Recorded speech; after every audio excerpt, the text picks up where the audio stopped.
the final word. Come on.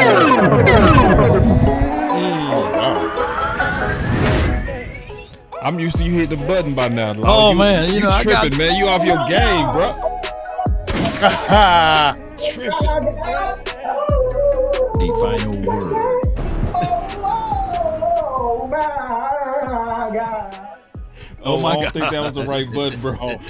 Yeah, That's what happened, man, when Stephen Jones said, yeah, we all in. Oh my God. Yeah. Yeah, we don't have a culture problem. Ike. Yeah. Swallow that. He swallowed up everything. We got a lot to look forward when he takes over.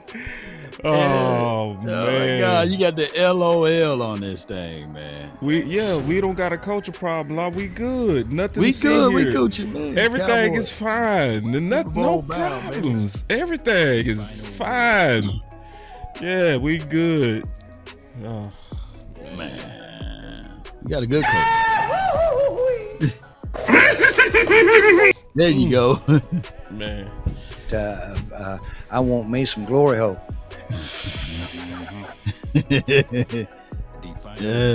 I think whoever said that Jerry is not the problem is Steven. Shout out to them, man.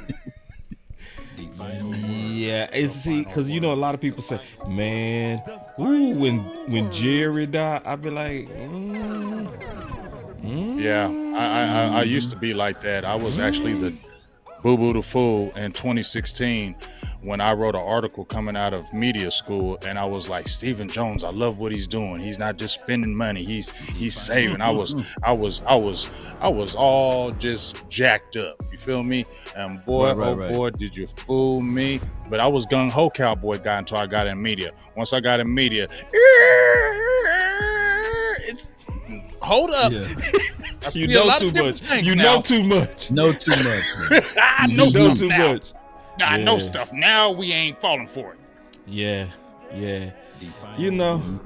Because see, I was, I know a lot of people want us to all be Goldilocks with the perfect porridge. Yeah. You got to be perfectly positive, perfectly objective, and sometimes perfectly negative. But days like this, don't try to make people positive. Just don't even try. Don't even try to do it today. No, it's all good, man. It's all good. But I think that if enough bugs hit the windshield, it's gonna make the person stop his car and pull over. I agree. I ain't gonna buy that LVE. That's the reason why we can't stop the run. That law. I feel you on that, law. And then we gotta preach linebacker. Yeah, we gotta keep preaching linebacker. Ain't listening to us. He got his own theory, bro. What we got to do is get to those reporters, man, and let them, because Clarence was taking that strong fight with him with Dak Prescott contract. Was he cooking today? I mean, he was trying his best, man. He was trying. And then Gelkin comes in too, so I like Gelkin. I like John Machota in as well as Clarence. Can I ask y'all something? Y'all are saying, here's my question to y'all. Y'all keep on saying Clarence and these guys. Why do we believe Stephen Jones is telling them the truth? Facts. Well, sometimes he tell the truth. Yeah, it make them turn red though. Big game, they make them turn red. So when they turn red, it touch a nerve. I'm gonna tell you when I think he tell the truth, big on the cool. This is not when even he talks cool. About we ain't all in and we ain't spending no money. That's the truth. When he talks about salary cap, that's also when he talk about injuries. He be dead on when he talk about them injuries. When he make them injury projections, he be like scientific. Like he predicted Damone Clark when we drafted him to the week. Yeah, he talked about Terrence Steele, so he had some good things to say today. It wasn't just all bad. I love that positive in you. There you go. That's balance, man. That's a little balance, man. I had to put a little sugar in that Kool-Aid. You feel me? You got the spoon. I got the spoon over here. Little sugar. My objective, my goal is to get Big Game James. Just take a sip, man. Just take I'm not a sip, sipping no man. more. You wasting your Just a time. sip, bro. I ain't trying to tell you take a go. Law, my dog, you wasting your time, bro. You really are. Don't even ask. I ain't doing it, so don't ask no more. Man. Come on, man. What about just roll one for me, then? Come on, I ain't man. rolling nothing. Get high with me one time. Rolling. I know you ain't turning that one down. Come on, man. You're right. I ain't turning that down. That's what I want. That's We did it all on I that. need. We do that. Let's roll one. That's a little different. That's a little different. Hey, wait a minute. I just wanna run it up. Why your lips Can I check or something? I've been really in the field, purple lip boy? I've been really in the field, love the rush, I love the feel. Lately, I just wanna run it up. Don't need no deals, I make the deal. Have to take it to a meal. Lately, I just wanna run it up. Kinda check or something. Lately, I just wanna run it up. Law is back. Count that Law too, is count back. One more time, that. Law. One more time. Turn it down. Come out the closet. Safe got blues inside. Let's go. Greens and pinks, it's all the same. I still sit and roll my change. Take some losses when I play, charge it to the game. I'm with L, yeah, I'm with T Black, I'm with Reverend now. I'm with Bay, yeah, I'm with J, yeah, I'm with Chuck and now. Still the same, not switching sides, now it's about loyalty. You switch sides off for the bag, and that's worth more to me. I mix Nike with designer, I experiment. You just rock what's on the shelf, and I'm not feeling it. Search for the one, but baby girl, it's nothing real as this. Can't trust a soul, I keep a him and call it too legit. I've been really in the field, love the rush, I love the feel. Lately, I just wanna run it up.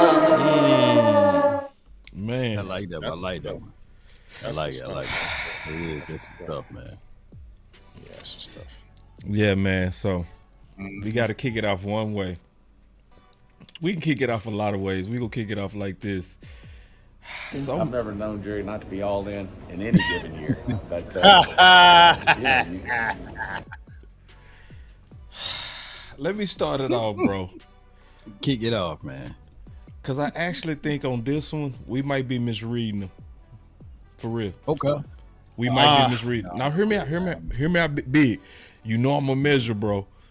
I know you're gonna listen measure. to him in context. Listen. I've never known Jerry not to be all in any given year. But you know, Let me pause real quick.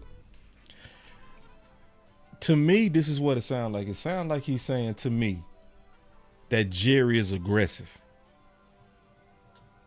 Okay. He's not. Right. Like, it's almost like he differentiating. He like, that's how he is. He always all in. It's almost like calling him what he is. He's like a riverboat guy. We all know that's true, too. He's the Dion guy. He's the guy that bang on the table for Galloway. Yeah, Rocket I think Ismail. he was categorizing his nature, bro. I'm just being honest. I ain't gonna try to, you know what I mean? I had to listen to it, and I was like, it ain't like I thought it was. Because we know Jerry likes to gamble. I feel like he jumped out there and said, yeah, Jerry says that every year. He probably is like that, but we ain't doing it. That's what I felt. That's what I felt. Yeah. And yeah, he can be aggressive if he wants to. We ain't doing that though. Okay. So he can be as aggressive as he wants. He go all in every year, but we're gonna be smart about this. So y'all can hear him say that, but we're still gonna be smart in this, because after that conversation, that's when I heard him. We got to be smart about things. We got to be better with this. We got to do that. That's all I heard. So that when Jerry jumped up there, and I can't believe so many people were retweeting he going all in. Jerry going all in. This man is 82 years old, y'all. Okay, and people get mad at me. He is 82 years old. He is just a person who talks now and has long pockets. All that other stuff, Steven and them are doing. He is just a voice, and they just let him talk and ramble. They're not going to stop him from talking. They're not going to stop him from rambling. The fact that we still jump to it when he says, because I didn't hear him say, we're going all in. I mean, if you're asking me relative to that question, I would say we're all in. That don't tell me you're all in. That No. means you're guiding around it. You're juking it, I'm touching it, but I got a way to escape from it when it go bad.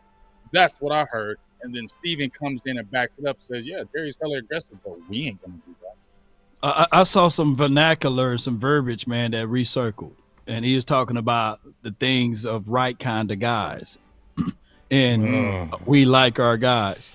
I think that to Stephen Jones, his baby is the draft. Yeah. You know, he loved his precious, his sons, His and not precious. his bastards, right? Right. Boss Cowboy. Yes, sir. So I think that, we're going to be at this stale state up into the draft. I think that he's going to finagle, he's going to finesse, and he's going to come up with ways of the reason why we can't go out and get certain people. And I'm not going to go into deep waters with this because I know you got more audio to play. Yeah. But it's going to segue right into it because if we were to play a game of, we drink every time he says cap, we'll all be sitting over here falling out of our chairs like me by 5 weeks ago. So that's just how it goes. I think that the Cowboys got a cap person who managed this problem, not a cap problem. But go ahead. Oh man. Let me listen to it one more time. I've never known Jerry not to be all in any given year, but certainly, we've got a great team put together. I think the last 3 years won a lot of football games. I think 36, and certainly where we have to improve is the postseason. We're going to get the right kind of guys who step up and make big plays in the postseason. That stands out to me. Right kind of guys. That vernacular has been something that had been said many a moons ago with this organization. But go ahead.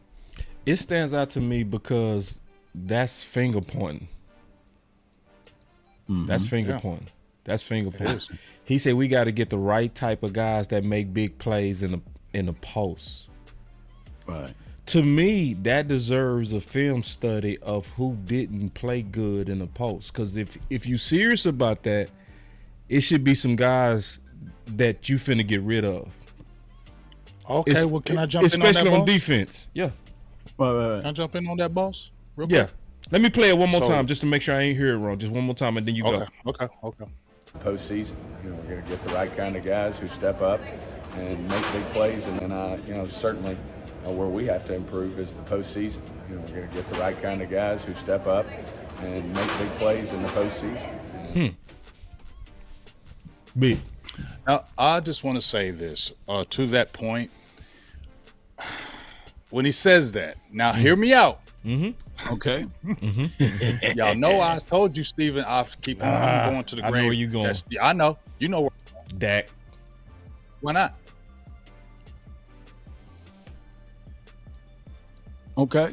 You saying Why why not, boss? not Dak? Are you asking me why not Dak? No, I'm not saying I'm blaming Dak. I'm saying why couldn't he be directing that energy when you say he calling out players? Dak didn't have the best game in that game, like early. So I just feel like this, Steven. Yeah. Y'all believe what y'all choose to believe. I'm gonna believe what I believe. I feel like Jerry does believe in Dak, but I'm going to the grave and saying Steven don't. And I'm gonna say that the reason why they're taking so long because I feel like he don't want to do it, and he's feeling like he's made to do this. But if there was a way where he didn't have to sign Dak Prescott to all that money, yeah, you damn right he's gonna go right.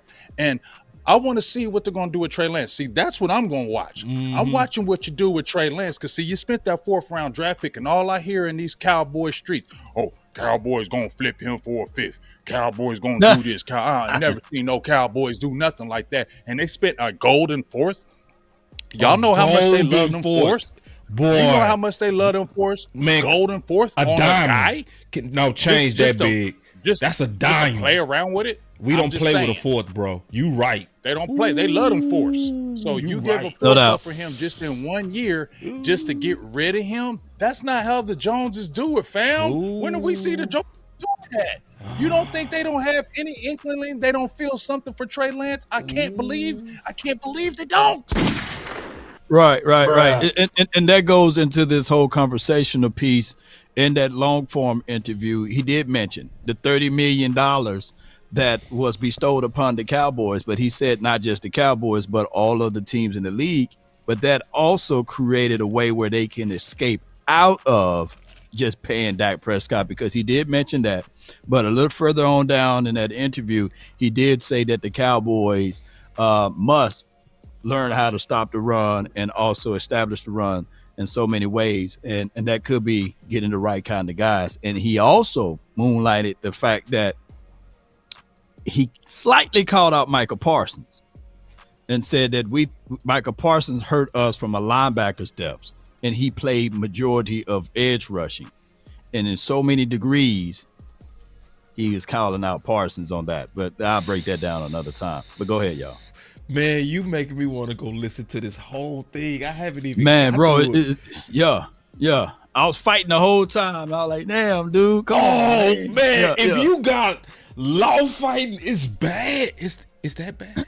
It's so bad to the degree that he said the reason why we couldn't really stop the run or do things is because that guy that you got at the top of the screen right above your head is because of LVE, Leighton Vander Esch. Yeah. He said if we were to have a Leighton Vander Esch who's a bigger size linebacker, he would have been able to stop the run and alleviate some of those things.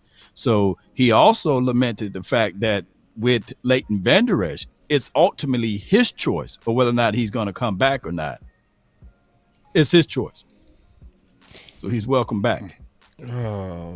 We like our guys. Because I thought he said he go let Leighton tell you his decision. His decision. Ultimately, it's his choice. It's like if you propose to a lady and it's up to her to say, I do, at this point. Nah, man. I'm going to go ahead and say it. You got to move on from Leighton. You really do. And listen, you got to do that for him.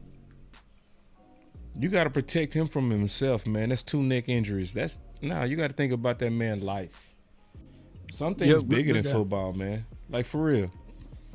Make him You can't coach. reserve that spot for him. You got to go out there and just get someone else just Yeah. No, you can't. No. And, listen, y'all. It already took enough courage for him to play with the first neck injury. Right. And nobody is denying that he would have been probably all-time great. They got the pick right. He was a phenom his first year. But he was. Your neck, that's your neck. You got one neck. One. 2 eyes, 2 ears, 2 nostrils, 1 neck. Come on now. And you heard it twice. No. Yeah. Sit down. And what else? You heard it. We saw the 2018 season right after his rookie year, and he was on fire, right? We were excited. Yeah. But what happened the next year? He had that neck injury, and his whole game changed. Yes. His whole game changed. Once we got that neck injury. I blame Jeff Heath, man. It was Jeff Heath that hit him. But you feel me? Y'all feel what I'm saying though? Yeah. Like 2018, he was the dog. Like we were excited, like he was doing it. Man, but who can blame him for being tentative about playing with a neck injury when you already had that neck injury in college? Mm-hmm. You're not going to tell me you're not scared and you're a middle linebacker and you're playing a physical position where you're hitting every time and any one movement or one hit could end it. Yeah, you're going to be more cautious. It just isn't. I'm not giving him no excuse. But what I'm saying is the Cowboys know this, yet they still bank on him. That's why I can't get excited, y'all, when we're hearing that he can come back if he wants to. No, you know what, LVE, we thank you for everything you've done. Yeah. Maybe we have a position for you with Dallas, like scouting. Yeah. I mean, you can still be with the organization. Like we still will mess with. You can be a coach on the sideline because I know I know people like him. They respected him. They did. You feel me? You remember Kevin Joseph talked about he was a leader? Kevin Joseph's called him a leader. Saying. Right. He got leadership qualities, man. I don't go away from that. You get what I'm saying? But the fact that you're still saying we're going to leave it up to him to play, that just tells me everything. That just gets me even more frustrated that all in stuff, that's just talk. It's because politics. if you all in, you're letting him go. Yeah. Or you can have somebody like this, Big Game James. Get your up there, contain the damn ball. This is why we do it. Hey, too many missed tackles. You know Let's I go. got something for that. I got We're something too for that too. damn soft. I just hate mistakes. I hate mistakes. I got some accountability, man. That can build the bridge to success, bro. Can I jump in on that though?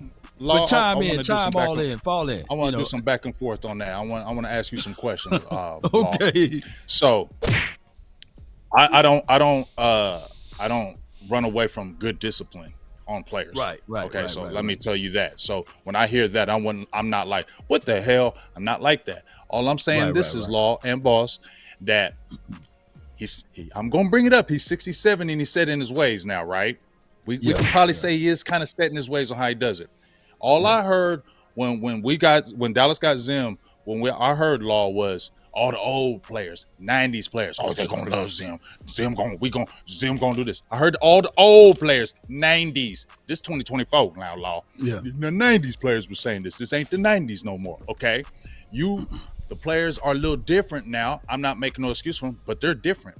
And everybody's like, he gonna come with that hard-nosed attitude. He ain't trying to be friends. There ain't nothing wrong with a coach being friendly with his players, man. You ain't got to have this hardcore ass attitude where you don't have to do that, because I don't feel like that motivates a player now. By fear. Fear don't motivate these players now. They go the opposite, because they feel like they got more power now, and they're not going to keep listening to that. So that's what I want to see, is Zimmer going to, intertwine that old school with that new school. That's what I need to see, Law, because if he comes with that iron fist all the time, I don't know if that's going to work in Dallas. I mean, just my opinion. Right. I don't know if it's going to work with these type of players.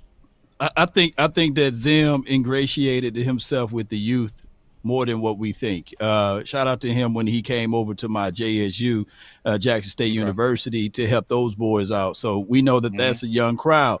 And then he also went to Colorado to also talk to those boys there in Grambling to help out a few other guys that he pretty much helped along the way. So what I'm thinking that, you may not have that fiery guy like what I just played that sound drop from, but one of the things that I heard, even from Greg Ellis and a few others, is that he's a coach's coach. So he may not be as hard on the players, but he for damn sure will be harder on these coaching guys, And I think that that's one of the elements that we had missing. Scott McCurley, Darian Thompson, those boys really, I don't think Dan Quinn was coaching those boys up to coach. Now, I'm not putting this on all on Dan Quinn, but I think that Dan Quinn was a friendly man, and he wasn't down there on the field being a Territorian, a disciplinarian. You know what I'm saying? He was way in the box. So hopefully, and this is only hope, Big Game James, because this is all I got right now. I got nothing tangible until the season kickoff, or until, that's why it's so important for y'all to continue to help support us, independent people, so that when we fly down at our Oxnard, that we won't get third and fourth hand information, right? So we can see with all eyes and say, okay, this is what they're doing.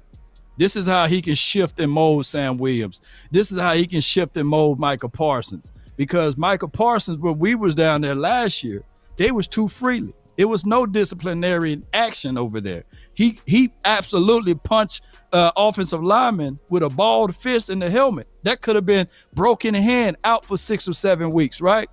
So we're going to see what Mike Zim brings to the table, and what we can hope, all we can hope, is the accountability will be something along this. Get your up there, contain the damn ball. This is why we do it. Hey, too many missed tackles. Let's go.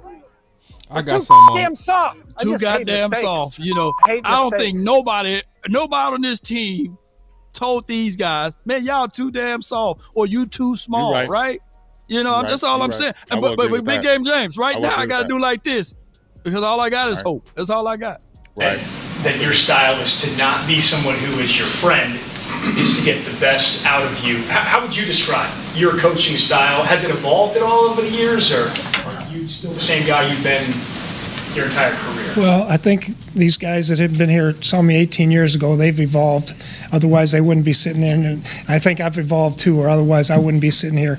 But I'm demanding. I try to get the best out of the players, but to me, there's a difference. I had one player who was a terrific player, and you could not yell at him. You had to put your arm around him. You had to talk to him, whisper. He didn't like to be reprimanded in front of people. And so that's what I did with him, and he became a terrific player. Other players, I'd get after, and, probably know some of the names. One of them was here. But I'll say it to him, Pac-Man Jones, right? He gives me the biggest hugs now when I see him. But we've had our issues, going back and forth, and I think everybody's different. You try to hit the button, however it is to make them better. I totally agree, and he sounds like he would be adaptable. This is another clip real quick, and then Good job, Grandpa. Cowboys Radio, Zim. Just go back to even when you first went to Minnesota. The young men coming into the league as players, how are they different? The kids who come into the league now compared to back then? I think, Brad, the biggest thing is the ones that want to be great, they want to be coached. They want to be coached. Now, there's a lot more social media. There's a lot more of the outside stuff going on. But, the ones that I've been around, the young guys, the ones that want to be great, they want to be coached. They want to study. They want to understand, how they can get better. And to me, that's what all the great players, they want to know, how can you make me better? And, so I think, and y'all had Anthony Barr here. I love Anthony Barr. He was a little hurt when playing here, but, he was a young guy, and he was terrific, great leader, studied, did all the things. And, so we had a lot of guys like that come in there. Now, I coached the Polynesian Bowl high school all-star game a couple weeks ago, and now those guys were dancing between plays, and they had the attention span of about 2 seconds. But I think great players want to be great. Now. Yeah. The kids gonna be dancing around now. I want to say something real quick and get your thoughts on this, Big. I think Zimmer is almost like how all of us would agree we should have saw Mike McCarthy. Mike McCarthy needed to be left alone. You know what I'm saying? He didn't need Kellen Moore help. Right. He didn't need his help. I think that's the same thing with Zimmer. I think the way you mess up Zimmer is you start trying to micromanage him. Let the owners, y'all own. Scouts, you scout. This is the man. Let him lead the D, right? Pause. Let. Wait. Oh. Yeah. Go ahead. The defense. I'm gonna just say this. I totally agree with what you just said, boss. Stay out the way, but we know that's not right. Jones that's do. what I fear, bro. So, that's what I fear. And y'all remember, in this press conference too. Yeah. This was number one, a great press conference. What he was saying, I was agreeing with what he was saying about great players who want to be great. They want to be coached hard. Like they want that because they want to be great. But here's the thing that I remember in that press conference he said too, me and Stephen Jones is really good friends. Let me rewind that. Yeah. Me and Stephen Jones are really good friends. Yep. So that's what I heard. Okay. Yes. So I'm pausing on that. And that's real. I'm going to keep on telling y'all, just like, you remember when we did the show a couple weeks ago, when Law said Zimmer is the closest to Jimmy Johnson that we go have. So I'm telling y'all, if Mike McCarthy messes up this year and Zimmer does good on this defense, this dude might be the next head coach, and I might not watch Dallas next year. Y'all better not do that. You better not do that. You better not do that. Bro. This team is gonna win. They're gonna convince you to at least turn on the TV. And I get it, Not if Mike Zimmer's the coach. Oh no, you can still watch. You can still watch. You can still watch it, man. But I don't think y'all won't know. I'll watch. I ain't gonna know though. I'm not gonna bury Mike McCarthy. You gonna watch? I'm not gonna bury Mike McCarthy, man, because I do look at it like this. Even though he's buriable, I will say this: in bigger games and big moments, he did turn into a turtle, and he went in and tucked himself inside of a shell. True. But I started paying attention to the slight movements that they did, and they went and got this guy named Steve Shimko. He was the offensive coordinator assistant for this team now. He was the offensive coordinator, went and did some things at Boston College, and they was averaging 380 points. 380 yards a game. So what I'm thinking, I'm not saying that he's gonna be the end all be all. But when you are the assistant, what you're gonna do is you're gonna install, you're gonna help out with red zone, you're gonna also help out with personnel and play design. I think that that's ultimately what Mike McCarthy needed. Just like what Andy Reid needed before they started winning Super Bowls there. They needed an Eric Bieniemy to at least advise him on certain things. Although Andy Reid called majority of the plays, it was a shared responsibility. I know it sounds like hopeism, Big Game James, but hear me out and roll one with me, man. Roll one. Just roll one. I know you don't want to drink, but just roll one with me. Nice cup right now, man. You got your nice old cup. Yeah. He sprinkled a little bit on that. So he just need a little assistance on that. But here's the thing, though. I told you I was wrong. I'm still don't even hate on McCarthy because I feel like, I mess with him. But the whole purpose of you coming over to Dallas was to get over the hump, not true. Just continue to win. You did that in Green Bay. We saw you win games. So what he was doing at 12-5, we've seen him do that. We know you can do that, right? We know you can win games. Ain't nobody doubted that you can't win games, but we need you to get to these playoffs and win the big games. That's why you were brought over. When I heard Jerry Jones bring him over, he said, I want him because of his skins on the wall. So that basically said, I got you to get us over the hump what the other coach couldn't do. But now, Big, the first time we saw him was last year, though. The real Mike McCarthy was last year. Right, and the real Mike if that's the real Mike McCarthy, what we saw, that is trash. No. We didn't really see him until like week 6, week 7. Week 6 and week 7, Mike McCarthy. I'm not mad at Mike McCarthy offense in the playoffs. Think about this. What? Think about this, though. Hold on before you make that point, No, Boss. I'm not.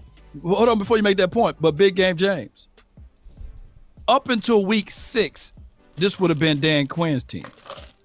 Mike McCarthy didn't start doing things really until like week 6, week 7. If this season would have ended in week 5, this would have been Dan Quinn's team, right or wrong? Yeah. It would have been Mike McCarthy getting the boot, getting the axe. Yeah. And then they was questioning his offense in week 5. You're right. Because of the red zone. The red zone thing. You're right. Mm-hmm. It took him a minute. It took him a minute. And the other part of it is that this is things. Two things can be true, right? Yeah, that's true. They brought Mike McCarthy in here to get us over the hump, but one of the humps was that we didn't make it back to the playoffs. This is the first time since the 90s that we made it to 3 consecutive playoffs in a row. Now, granted, hear me out. I know you're ready. I know you're ready, Big Game. I'm not satisfied with us being one and done. It made me angry and upset.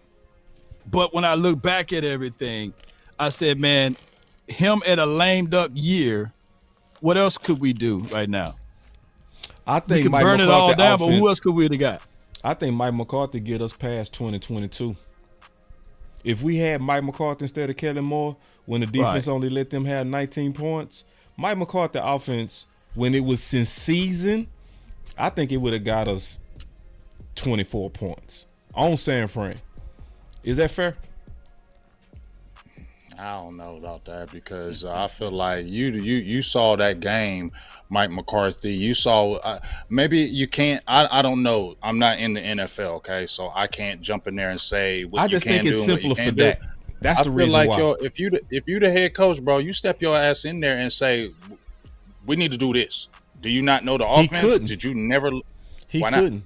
You can't take on no playbook you hate. Why would you do that? You hate option routes. He put out there. That's them. You know what I'm saying? I'm not picking up a playbook that I didn't install. Y'all installed it. You call it. That's your boy. and he let him fall on his sword. Because he can't pick it up because he didn't install the yeah, because Kellen Moore installed the option routes, not the West Coast. Right, and so if you would install, if they would at least install both, then I would pick it up. But if you install all of yours, then you got to run that. That's on you. You installed it. You call it. You go die with it or live with it. You died with it. That's just me. Up into Detroit and up into the Denver's game in 2021, people were saying, "Why do we even need Mike McCarthy?" Yeah, they were ready. They're ready to give him the axe. And Mike McCarthy, he had to play mind game because he had to literally. That's true. Show let Kellen Moore hang himself, basically. Yes, and that's one of the things that I really fought at Mike McCarthy on to a degree, boss. I was like, shoot. If you send the kitchen on fire, put the fire out and take control. But then that's what I'm talking about, boss. Yeah. But at the end of the year, I realized that he had everybody against him. I think that they were so ready to elevate their son, their grandson now, Kellen Moore, and be right. They was going to really probably hand the keys over to Dan Quinn and let Kellen Moore be the offensive coordinator, or let Kellen Moore be the head coach and let Dan Quinn continue to do his thing. I got the perfect way to explain why he couldn't pick it up. I got the perfect way to explain. That's just dysfunction. Right. So if I say I want some nachos and you bring me some bananas and tomatoes, are you gonna cook nachos with that? No. You gonna say that's not my ingredients. Bring me some cheese and some meat and some chips. I can make you some nachos. So he couldn't pick up bananas and tomatoes. He couldn't. He's like, he put it like this, boss, in a shorter way. Yeah. Mike McCarthy saw what Wade Phillips couldn't see. Yeah. Well said. Basically. Come on, big game. He saw James. it coming. Yeah. And he had to, in my opinion, he had to let Jerry and them be wrong. That's your boy. Yes, all right, boy. Boy genius. All right, go with it. You know what I'm saying? I'm gonna manage it. And he did. That's when he started pulling them by his neck and saying, "Run the ball." 30 attempts. He because here's what I'll say with even this, and this is just going back in the past. Mm-hmm. I would have respected them and gave them all the respect in the world if they would just let the nuts hang and say, "Hey, Jason Garrett's our head coach. Wade Phillips, we hiring you as the DC." Yeah. And think about it. During that stretch of time, even when Wade Phillips was the head coach here, our defense were ranked number 2, number 3, top 5 defenses. You know what I'm saying? Yeah. And then once he left, that's when we became that like, man, what the hell we got going on defense? If we would have just kept that philosophy going, I think that would have been better. They try to develop too many people. Yeah, in too many contending coaches, years. Man. They tried to develop Kellen Moore. They trying to develop Scott McCurley right under our nose. And Darian Thompson. I think. Yep. Their day too. On down. Go ahead. My bad. No, you good. I think from the organization on down, we feel good about our culture. You always want to be better. I will say that. I mean, if you're not, if your results aren't winning the Super Bowl, I think everybody's saying, how do you ultimately be the last guy standing? Let me play that again. I think from the organization on down, we feel good about our culture. We feel good about our culture. Wow. It's no getting around this one. It is.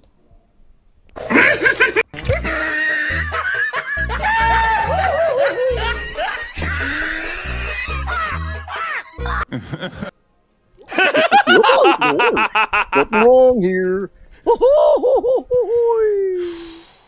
This is now that part was bad. It's no defending it because it's tone deaf.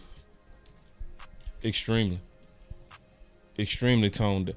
Everybody said it's a culture problem. Literally everybody. I could literally pull all clips from everybody who ever spoke. Emmett, Aikman, Irvin, Big Game James, Law Nation, Boss Cowboy, Voch Lombardi. I heard Foots. Shoot, my Cowboys family.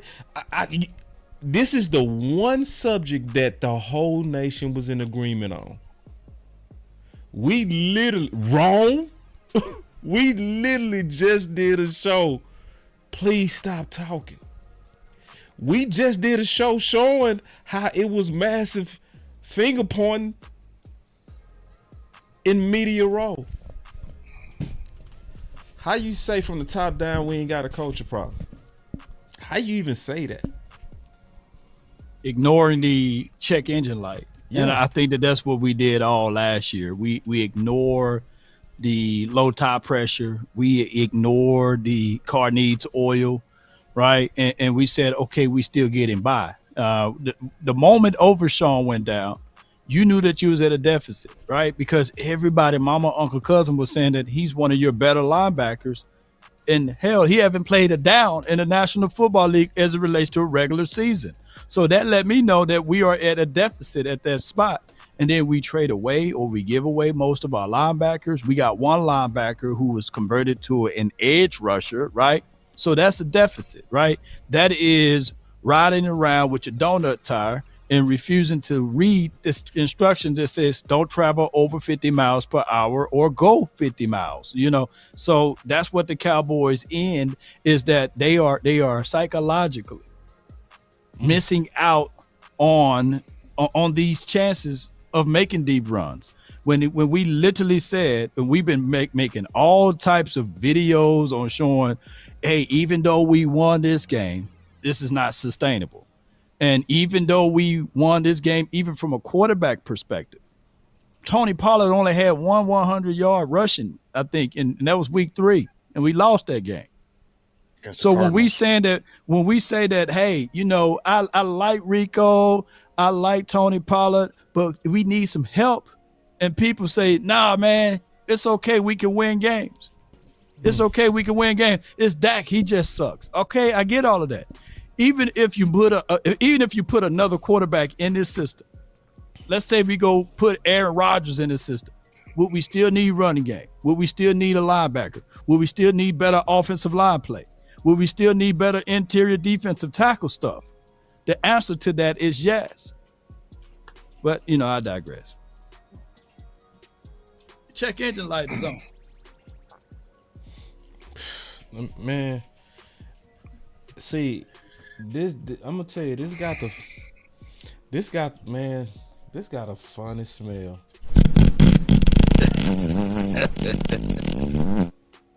Man, it's, and I don't even think he really got that business sense that Jerry has. See,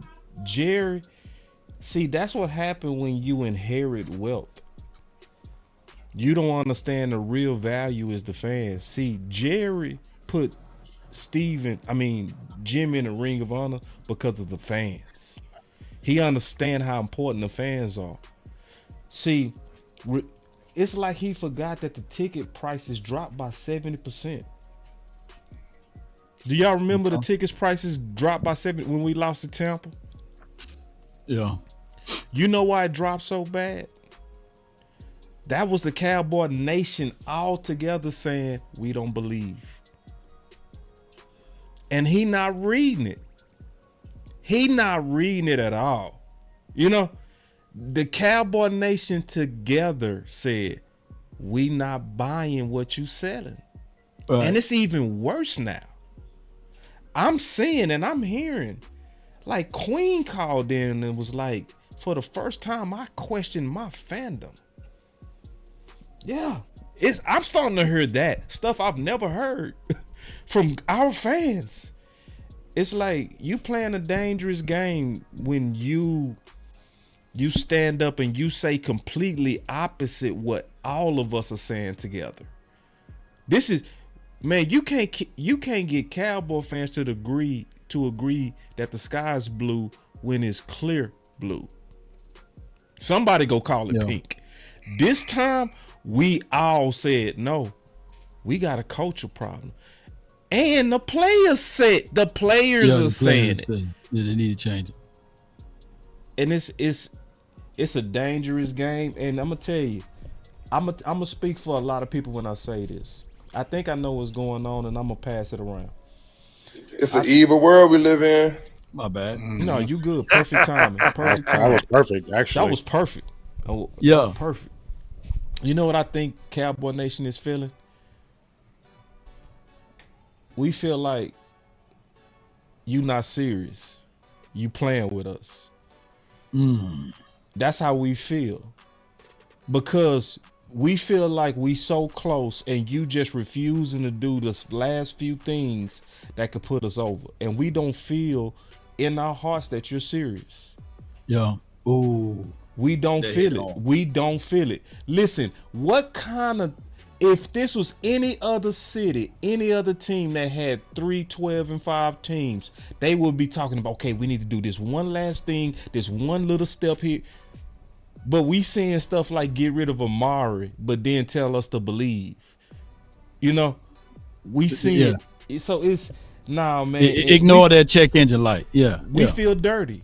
That's how we feel. It don't feel sincere. And you stand up in front of all of us and say, oh, no, we don't have a culture problem, when all of us felt dirty after that game. Dirty. And was like, we got, the players are saying it. Go ahead, Law. Well, the hardest thing is, man, for the Cowboys to win 16 games at home in a row, right? That absolutely helps the Jones as it relates to like ticket sales and food and beverages and parking and overall enthusiasm. And then for us to get into this playoff game and to ultimately, you said it best, that not the individuals play bad, units play bad, right? Units. So if that considered a culture problem, right? Yep. Because the linebacker and core play bad, the defensive tackles or the defensive front play bad, the safeties and the DBs play bad, the running backs, the quarterback started off real bad. He wasn't on the page with CD Lamb. So all of that embodies that there's something dealing with culture. And then we heard it before in 2021, right? When he said that my team was nervous, and that was Mike McCarthy. Like, damn, man, change up the music, man. Hey, I love country music. I love George Strait and all of those boys. But damn it, get in tune with the culture of the team. Right. Let's go play some music to get some up tempo going, get some vibes going, man. You know, we out of touch with Dolly Parton and all of those people, man. Come on, man, and Hootie and the Blowfish. Come on, man. Let's bring some good stuff around here, man. Let's get this thing going, baby. Somebody, hey, boss, somebody gonna say, hey, man, Law's blaming the country music now, man. Come on, man, it's Dak Prescott. He's the fault. It's not even country music. It's Dolly Parton. She 100. You having an unnatural allegiance to losers is not like you. I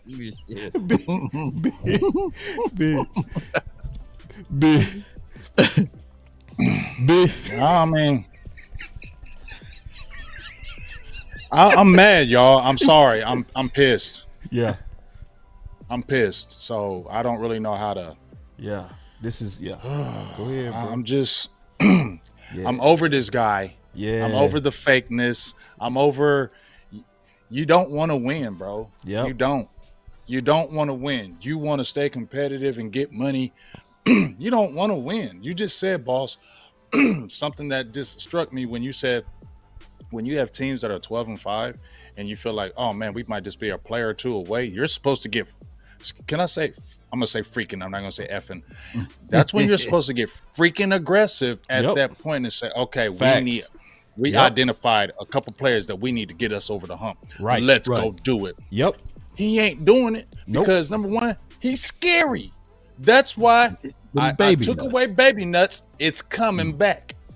You little baby nuts, baby nuts Jones. It's coming back. I hope you watch this so you can hear your name loud and clear from Big Game James, I don't like you as relates to football. I don't know you as a person, so I can't say that. But as to football relations, I don't like Stephen Jones. He ain't about that life. He ain't about that business. It's destroying the franchise because you know what it's doing? It's giving us that false sense of hope every single year, and I hate that. Yeah. They push that false sense of hope every freaking year to us. We latch on to it, knowing damn well in your heart you feel otherwise. But you latch onto that false sense of hope that they try to push, and it ain't real. He don't care. And it's okay to actually believe that. Just because they saying in the media, we care, we want to do everything, your actions are not matching your words. You want answers? So I'm tired of hearing it. He ain't lying. But here's the thing that Big Game James also lamented. If y'all listen to the 25 to 30-minute interview that Stephen Jones said when they was talking about Dak Prescott contract, 425. he mentioned, it's a whole 25, bro. Oh, and okay, he was okay. saying, he was saying that basically, yeah, it's cool and all, but we still got to figure out Parsons. We still got to figure out CD Lamb. Exactly, like, bro. See? Like, dude, that's the whole problem that you had before. Hold on, because let me the play problem it. that Let you me had play it, before. Law. Let me play it. No, it's not at the 25-minute mark. No. Oh, you It's at have the it? beginning. Oh, I got it. oh, he's at the beginning. Okay, good. Look at his lips. I want to fight you. We won't be, we won't be expounding on those type of things with our negotiation. I mean, that's obviously something, as we move forward, hopefully we'll continue to make progress and communicate, but it's not going to be something, sorry to tell you guys, but we're not going to be giving reports on how things are going. Can you do the things you want to do in free agency with his cap number at 59.5? Well, we got ways to adjust his cap number for this year. So, I mean, we are, obviously between Dak and between Micah and CD, it's, the salary cap's real for us. Oh, shit. He gonna try to pay he gonna pay everything before you pay the house note. I'm gonna pay the light bill. I'm gonna pay the water bill, and that's the same play because I had to go back and see what we did when we had $90 million in cap space, and what he did was he drug out. It's a principle. He drug out the negotiation standpoint from Dak Prescott until all of the free agent stuff dried up. So what he's gonna do on March the 13th, if they don't extend Dak Prescott before that time frame, he's gonna say the reason why I didn't take a fly at Danielle Hunter or I didn't take a look at X, Y, and Z player is because we're still negotiating the people in-house first. And the first week or the first wave, whenever the first wave of free agency is, y'all can let me know. Well, whenever the first wave is over with, he's gonna use that as a crutch, and everybody's gonna be like, "Hey, Dak Prescott, he should take this team-friendly discount," or Dak Prescott is the problem, Dak Prescott is the fault, and it's going to be divided of other people saying, "Come on, man, let's go ahead and pay Dak." You want answers? You can't handle the truth. It's crazy, man. It's crazy. Man, dude. This don't make no damn sense. Like I try to tell y'all, man. I don't know why everybody's like they're going to sign Dak. Yeah, they might have to sign Dak from his standpoint, but that don't mean he want to sign Dak. Y'all got to understand, just because he signs Dak Prescott don't mean he want him. If he wanted him, why he franchised him twice? You keep talking about this cap, Stephen Jones, then why the F did you sign him to a franchise 1-year deal, 30-something million? You couldn't do nothing else, but you all about saving cap money. That was a stupid move. What? You gave him a year? He didn't even finish the whole year. Oh my God! Like y'all put a franchise tag on your guy. He's supposed to be the man. We have the utmost. We believe in Dak like no other. We have the utmost thing for Dak. But you're franchise tagging him twice. But you're making him jump through hoops. You're on TV talking about he need team friendly. He need team friendly. We need to do team friendly. Friendly. But everybody keep on trying to push me to tell me that he believe in him. No, he don't. He do it because he got to, because he ain't got no choice but to do it. Why you think he takes so long, Law? Why, if this is your guy, you jump right in there and sign him. We got the surprise signing with Trevin Diggs. And on top of that, they do all that sneak dissing. You feel me? What happened with Trevin Diggs, right? We thought he wouldn't get paid. He come out of nowhere. Trevin Diggs paid. Why can't we come out of nowhere with Dak getting paid? Why we gotta always hear all this extra stuff? You saw that deal Trayvon Diggs took too, you know. Right, a team friendly type deal. He took that you get team what I'm friendly. saying? That team friendly type deal. And Dak and his people ain't going for it. So that's why Steven is still waiting. Like, I don't really want to do this because I really don't want to sign for that doggone money. But I almost ain't got no choice because I ain't got nobody else to back it up. Mm-hmm. Yeah. How is that not real, y'all? Man. You spent a 4th round pick on Trey Lance. Oh, just cuz? And then talked about extending Trey Lance. They talked Trey about got to at the end of this year. They got to. Bro, they got to extend Dak now. You right, but they're playing games, so that's what I'm saying. Oh, they're worried. This they're is going to crazy. extend Trey Lance a $5.6 million, right, to sit the bench.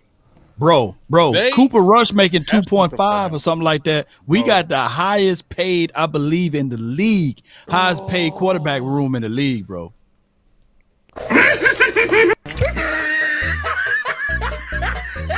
Yeah. Do y'all really believe? I just want to ask both of y'all right now. I want y'all honest answers. I want both of y'all's honest answers because I need some honesty from people. When they traded that 4th round pick for Trey Lance, do you really think in y'all's mind they got him to develop him to flip the pick and get other picks? Do y'all really believe that? Oh, hell no. Man, let me just say this, though. Trey Lance agency, it's under the same umbrella, CAA, but his representative is Tom Condon. And he ain't going to play around when it's time for him to get negotiation. He's another Todd France. He's going to go for max dollar. So I get it. You know, a lot of people have their reservation. Some people had a reservation on Trey. But when they get out there to Oxnard and beyond, y'all talking about that accuracy drill, just watch. That's all I'm going to say. Just watch what he going to do. He got some forms that he going to have to work on. But the brother can put that ball on the dot. So that's going to drive. They're going to drive up all of that. Hey, that's just going to drive up all of it. Hey, look at that. Woo! And the 49ers, for those who really follow the 49ers, you know, they was like, hey, man, we got to make our quarterback comfortable, man. We can't just have him looking over his shoulder every play, over there looking at Trey, and over there, you know, thinking that if Trey get in here, maybe he get his job back. No, we're going to have to get rid of. That's all I'm saying. That just ain't fooling me, bro. Like, I'm sorry. You went behind your coach's back. You just went and did it. Didn't tell nobody. You went and got Trey Lance. You didn't tell nobody. You skipped everybody. You skipped everybody and said, I can do it because I can. And that's another thing that why this thing is a dysfunction. Because nobody answers. The Joneses answer to no one. How many times have we heard Jerry Jones say to us, I ain't firing myself. That's one of the reasons why I took this, because I ain't firing myself and I can do what I want when I want. And ain't nobody telling me or the family how we gonna run this. Have we not heard that? That's what it is. That type of mentality, in my opinion, is terrible, because that says you don't look at nobody, you don't listen to nobody but your own little circle. Other people can give you good information, but it's almost like, nah, I ain't listening to that. We gonna listen to what we think. You took it, and y'all are so hell bent on letting everybody know y'all are football guys. It's disgusting. Yeah, that's the problem. Hold on, right bro. Let me play this one more time. I'm gonna tell you what I think the fans are hearing. I think from the organization on down, we feel good about our culture. You always want to be better. You know what I think the fans are hearing? You measly peasants. Shut your ungrateful mouths. We 12-5 3 years in a row. Do you know how hard it is to be a $1 billion organization and win 12 games? Shut your ungrateful selves up. Oh, hell no. Hell no. That's what we hear. That's what we hear. Yeah, that's exactly what we hear. It has a tone of you peasants, hush.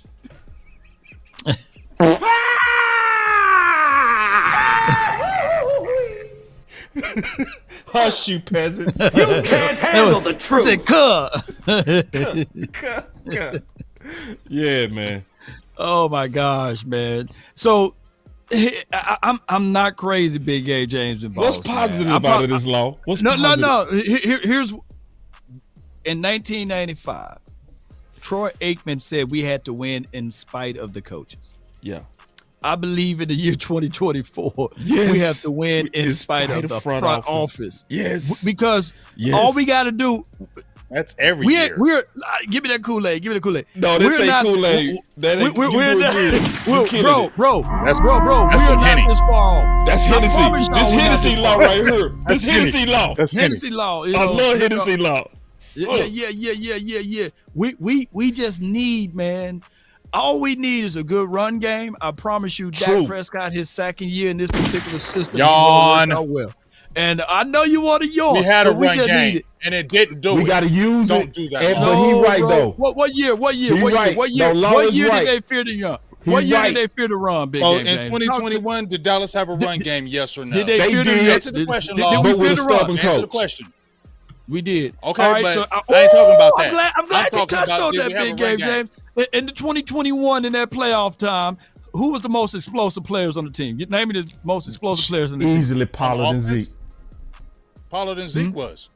And CD. All right, so how many times in CD and Amari Cooper? Come on, bro. Amari. Hey, 2021 was the year that we had the chances. Yeah, but we 21. had 14 that was the year. We had 14 penalties. People act like the 49ers walked us. No, they Tyron Smith and Leon Collins got their ass picked.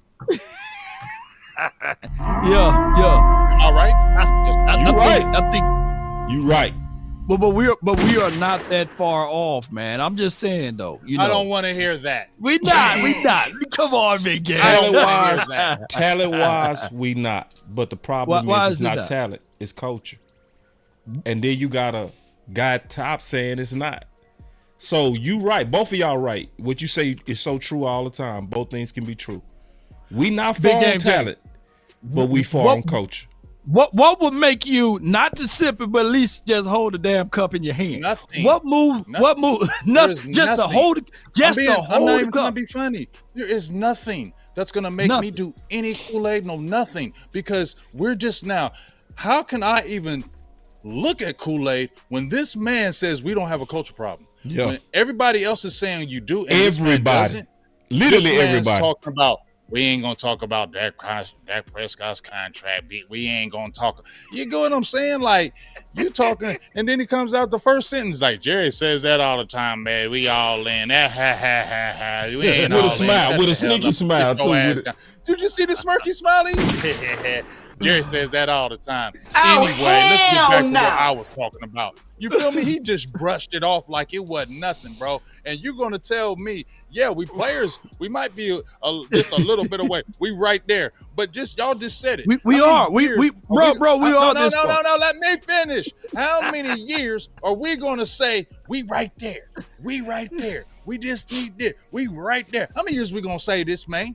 How many years are we going to say we are right there? I'm tired of hearing we are right there. No, they are not, because we all have said that Dallas is going to have to play perfect games. They have to rise above the coaching. They have to rise above the ownership. How many years have we said it? And that is hard to do in the NFL. Yes. Ooh, wait. Hey, I ain't did this in a minute. Give him the big game, James. Hey, I love being a Cowboy. He do. Big game, James. Game changer. Let's have some fun. Let's have a good time, man. Let's kick it. Boy, that boy cook. Boy, that boy with man, that boy got the cooking. he got the cooking, man. He got me backed up against the wall, and all I can try to do is hold on and have a little hope. And hope, y'all write this down. Holding on. Pain is ending. That's what hope stands for. That's the acronym. Hold on, pain is ending. That's all I got, man, because at the end of the day, Big Game James, who's your top 3 players in this draft right now? Ooh, damn. Top 3? That's hard. Ooh, you just put me on the hard. spot. Man, That's hard, there's a lot of good ones. It's too early. There's a lot of good I ones. know it's early, but a Big Game James, if one of them 3 players land on this team, you would at least, in the end of Magneto on one of them damn X-Men movies, and he did like this, and then look damn thing move just a little bit. It might make you move just a little bit if they get one of your boys. You know why? Because we don't know how to do it. You know what I mean? We don't know how to do it. See, that's the problem, Law. I agree with you. But see, our problem is, you know how we always talk about how players be dogs. They come to us, they puppies. They leave from us, they go back to being dogs. Y'all hear me? They come to us, they puppied out. They leave us dogs. Randy Gregory, I know we hated on him, but he was there. You know what I'm saying? Like we let go of these players and they go be successful other places. Like, why does that always happen? I look at those things like, why are those always happening? So I can't get excited about us drafting a player because we don't be knowing what to do with them. You get what I'm saying? Like, we don't know what to do with these players. And even Pat Mahomes, I guarantee if Pat Mahomes came over here, he wouldn't be that Pat Mahomes that he is over in KC. No, Dallas he would. Weird like that. He wouldn't. You at least hold it up at the point. If the Cowboys get Pat Mahomes tomorrow, you at least hold it up. They gonna mess him up. Nah, they gonna mess him up. Pat Mahomes like, what the hell? They gonna take away his number 1. Yep. Yeah, they gonna blame him, and they gonna negotiate through the media on him and destroy his confidence. We know you're Pat Mahomes, but cause he ain't used to this. See, Dak is used to this dysfunction. He used to it. Mahomes would be like, what? They doing this? For sure. Mahomes right now running mountains and training with Stoops. I'm sitting like, God, dog. Pat Mahomes training right now. I said, God damn. 16 days after the Super Bowl, that brother's still out there. Hey, man, Crazy. I gotta Salute listen, let's just make y'all day worse. Y'all ready for y'all day to get worse? I'm gonna make your day worse, bro. Wait a minute. This is the truth day, bro. The truth go. Come on with it. Rick! I'm getting too old for this. Come on, man. I got you, Law. I'm gonna take care of you, bro. I might have to roll one now. I might have. Man, go hit that butt. Go smoke one with us, bro. I may have to roll one now. Go ahead. Look at this one, bro. Look at this. Look at this one. Look at this one, bro. This one is. Oh wow! See, man, you see what I'm saying, big? Oh, this one. See, boys ain't peeping this one. This the one. This the one that should piss you off. Of course, it feels like Larry Allen underpaying that motherfucker. Oh, and this is confirmation of what we feared, bro. This is so much confirmation for boys who been paying attention. Oh, Steven Jones at the combine. You're going to say Cowboys executive vice president Steven Jones at the combine on if he prefers Tyler Smith to stay at left guard. That remains to be seen. It's starting to feel like Larry Allen all over again. Can dominate at guard or tackle. His versatility can bring options to the tables in terms of how we look at this team moving forward. Boy, this is dirty. This is dirty. So what this says, let me go ahead and say it, Law. Yeah, go ahead. What this says is that whole time they was playing Chuma at left tackle, they knew he should have been. They knew Tyler should have been playing at left tackle, bro. Yeah. And see, they put Dak at risk and wins at risk. Because you say, yes, you put Dak at risk. Yes, you did. Anybody with common sense knows that once Tyron Smith went down, the emergency left tackle should be Tyler Smith. TJ Bass should move to left guard, and that left side is way better than Chuma and then Tyler Smith at left guard. And it was obvious. I agree, boss. Yeah. But you just what you just said though, boss. I'm feeling what you just said though. You just said on that piece, right? When we just read that piece, he said we love his versatility, right? He gives us versatility at guard and tackle. Now I just heard what you just said.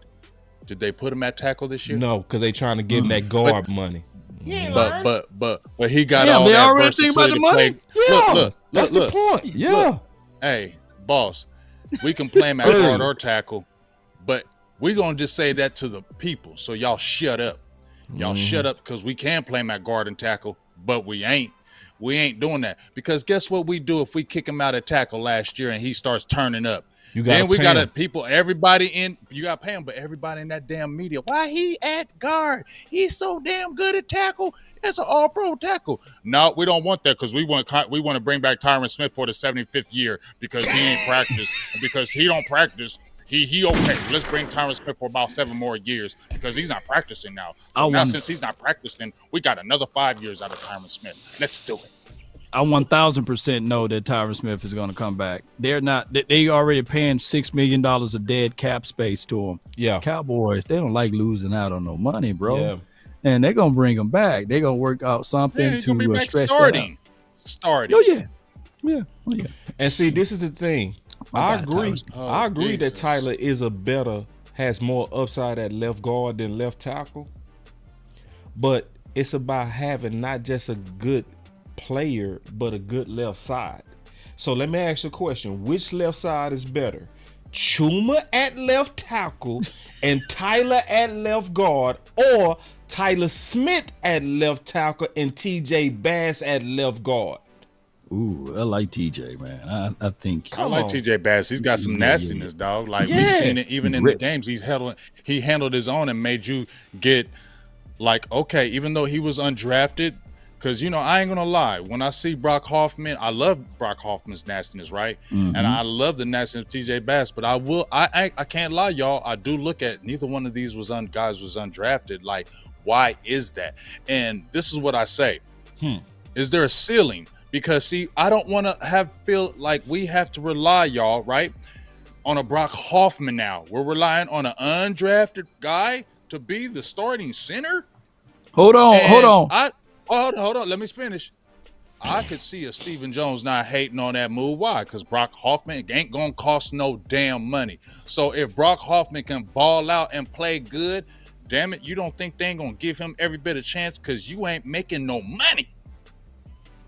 Swallowed up. Have you ever been swallowed up? Have you gone through a time of swallowing? Let me tell you about this, though, bro. You talk about undrafted, you trying to be the smartest man in the room. And that's what the calling card for Stephen Jones is, the fact that, hey, I want to take these undrafted guys so I can pump out my chest and let people know that I'm the smartest guy. Because we got a guy named Terrence Steele who was undrafted, by the way, that worked out. So one of the things of his calling cards are, hey, I can find undrafted guys. I can find a Brandon Aubrey. You mean Will McClay can find? Yeah, but no, I'm getting the credit. Yeah, Will McClay might do it, but hey, he looks up to me, man. I'm executive vice president of operations over here. You're right, Law. And guess what? Will McClay always got to make the call to Stephen. He can't just do it himself. Another handicapped, messed up reason why this organization, bleh. Hell yeah. So shoot, they could at least put him on the first row. You go on the Cowboys website and you look up executive, you don't see Willie out there at all. You got to go down all the way down at the bottom. I said, God, no, they put the man in the basement. But that's okay, man. And then they be taking credit for what Jerry say. This is what Jerry say.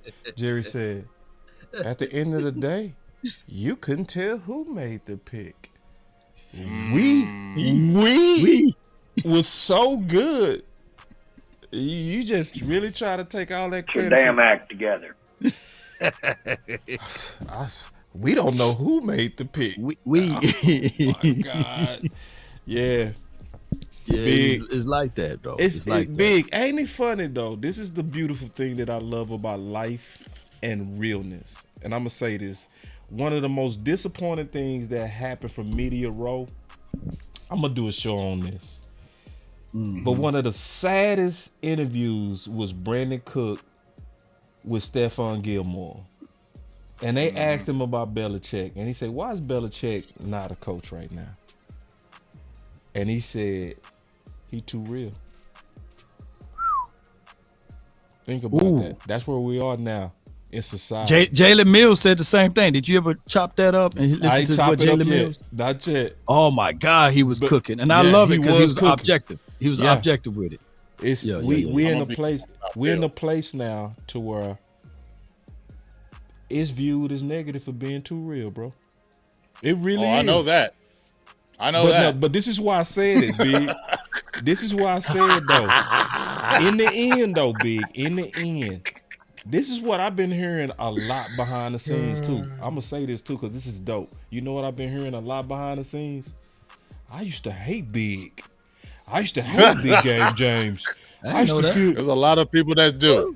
Still, I'm cool. I'm the villain. But see, you stayed true to what you were seeing, right? And not falling for the wee woo. Oh, you see this guy? See this guy? Number one bullshit guy. He do the wee woo. You stayed true, and now everybody's starting to finally catch up to the games that they've been playing for years. You just was one of the first to get fed up about it and say it loud. And now look, now most of the people are starting to join the Big Game James army. And this is not a negative army. This is not negative. Right.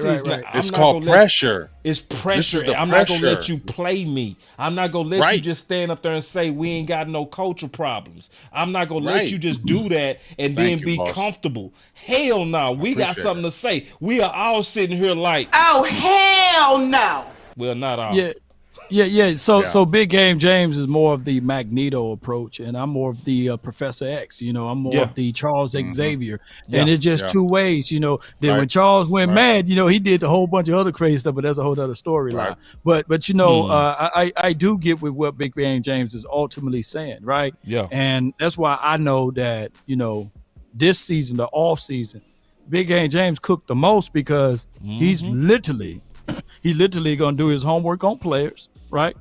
And he's going to literally do his research on free agencies and what can absolutely improve this team. And then just when you think that it's wee woo or whatever, he's at Oxnard, right? He's out there at the training facilities, and he's also calling out things, and they fool around. And that's why I said every time when I do my show, damn, I wish Big Game James was in there. Me too. Press. Oh my goodness! I would cash out Big Game James 1,000 a stack, a rack. If we just put him down there, man, and give those real stern questions, even if they don't want to answer it, it will force them to say something. And that's all we looking for from the Cowboy Nation, is for somebody to at least say something. Please let me get in there, because we gonna get there though. We gonna get there one day, because y'all they need to be accountable, y'all. And that's I don't never try to. This is what I tell everybody, Long Boss. I love my Cowboys. I don't have to love the Joneses. I love my Cowboys before the Joneses was here. I'm always love my Cowboys, but we have to hold these guys to the fire. We got to hold these guys to being accountable. We can't always fall for the wee woo, because as soon as we do it as a fan base, they go back to being comfortable. They go back to doing their old ways. And then we as fans keep suffering. We have to continue to fight this fight. We got to continue to push, and not let them ever get comfortable in that skin. Perfect. We always have to put pressure on them. Perfect. Even if we are put that back up on the field screen, my guy, Boss. Which one? This? You just put it up there, and it says the best part about the Dallas Cowboys 2023 regular season meltdown is many fans will no longer overhype junk science and believe messages that cause players to eat the cheese. Home field advantage, junk science will mean nothing. Blowouts is nothing. It's literally that these guys going to have to roll into whatever the schedule look like for the 2024 season, and Big Game James is going to be just like that woman. When the women was twerking, and that dog was just sitting back there like, nah, I'm good. Because this is the truth right here, is that we got to make sure that these players don't get comfortable. and they got to block out the noise. Yes, sir. They got to block out the noise, whether it's good, positive, happy, or sad. Man, we going to have these guys, all of them, all 53 of those guys, to have a chip on their shoulder. Yeah. And they should, man. Yeah. They should. This is my Twin Peak. You know, most people pin a Twin brand. Peaks is a nice restaurant, though, by the way. Yeah, though. good one. Thank you for cleaning it up for me, brother. But I pinned this tweet, 1-2 combo, and I'm gonna keep it up because it's, you know, most people go pin something about themselves or, you know, nah. I think this is the message for 2024, man. We not taking it, and that's why you the face of it, Big. You the perfect face. You the perfect face. Magneto campaign, bro. and you know what, boss? You know what, boss-in-law? I don't want to jump out there. I honestly, y'all people don't understand. I hate doing it. Like, I feel y'all don't know. Ooh, I feel I hate doing this. Like, I hate within my soul that I have to do this. I want to be happy about my Cowboys every single day, y'all. Y'all don't understand. Yeah. I really bleed my Cowboys like no freaking other, man. No freaking other. And I hate having to talk like this. You know how many times I have to talk to myself before I go live? Because I'm like, I don't want to say that. I don't want to say this because I don't want people just to be feeling this way. But then once I get live, I'm like, F that. Nope, I'm not going to do it. I'm going to stand on what I believe. And I'm just can't handle the truth. I'm going to keep on doing it. You Because want I'm answers? not happy on the inside. Y'all feel me? I'm not happy on the inside, y'all. And I can't keep watching this when we get year after year, talent after talent. I just heard Law. I just heard you, boss. We right there. I'm tired of us hearing we right there. Right there. We had the opportunity this year. You saw the playing field, bro. You saw the playing field. We had at least 2 home games. You had the opportunity this year. Last year, that defense was crazy. Last year, shutting for like we had so many opportunities. And it's like, oh my God, I'm tired of it, y'all. I am mad. I'm tired of it. So I'm not gonna just sit there and act like it's all cool when I'm pissed. Yoga fire. Dracarys. Hey, I love being a Cowboy. Big game changer. Game changer. Welcome. Let's have some fun. Let's have a good time, man. Let's kick it. And that's one thing that Jimmy Johnson would do is he would coach harder when players do perform well and when they perform great. He would coach a little bit harder, and and he will hold those boys accountable even more. And I think that, and I'm not throwing any knives or jabs at Dak Prescott, but I truly believe that one of the things that even with him, I think that we need to even, and I know he's going to get it from the outside noise regardless, but I think that even within the confines of this team, we need to have him to be held even more to accountability. I think that CD Lamb, he needed to be held even more with more accountability. He said it that when they was talking, him and Parsons talking about changing the culture. He talked about CD, said, it starts with me, man. I can't be moping on the sideline. I can't have my head as long as Jay Leno chin. I got to make sure that I tuck it in. And on top of that, Parsons. If Parsons himself can't see that, hey, I get it. The perception equals reality. Yep. And me on the podcast talking, adding more and more fuel, more and more ammunition, more and more things for the ops that I may have to just sit back and just say, hey, for the 2024 season, I'm going to sit back and I'm going to only do the Cowboy stuff. I know that the nation and the people love me speaking, but right now the connotations is just not good for us to do that. So as a leader, I'm going to step back. Sometimes you have to dim your light so that others can shine. So, hey, sometimes Parsons, hey, just step back. We are not saying that you can't, but you can do all of the talking you want now. You know what I'm saying? But when the season kick off, hey, you focus and locked in. And I'm not saying. That ain't happening. I'm not saying, because I know my guy Jay Tuck, you got a different opinion of this, right? And I get it. I'm not saying that he can't talk, but perception is reality. Yeah, it is. And you know what though? Go ahead, boss. I'm sorry. No, I'm gonna be quick. Cause one thing I would say, and I said this when we was debating it Tuck and I, is he walking on gas. And see, it's not just him. When you a Dallas Cowboy player, you are walking on gas. Yeah. It's just that it's worse with Micah because he walking on gas and playing with matches. See, that's a whole nother level now. When you got that microphone, like Steve and them is okay until what? The mic.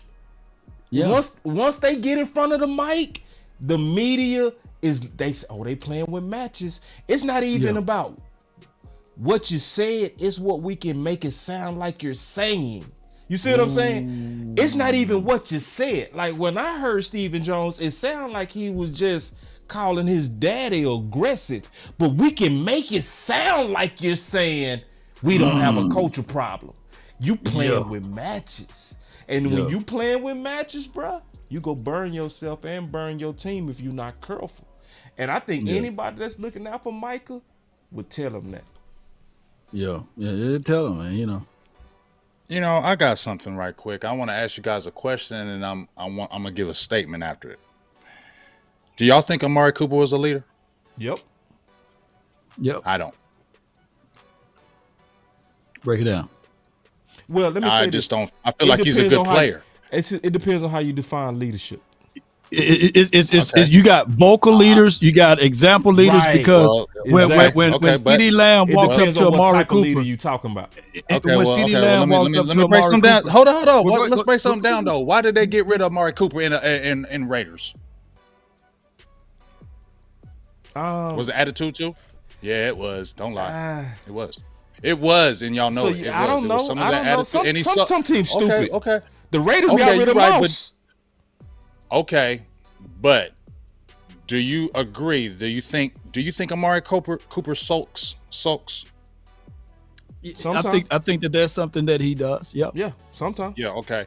I think he did, and I think that forced his way out of the Raiders. They were like, here, you can have him. We know Amari Cooper's extremely talented. I'm not taking away from his talent, but I don't know if he's that leader. And this is why I'm saying, okay, watch me correlate. Break it down.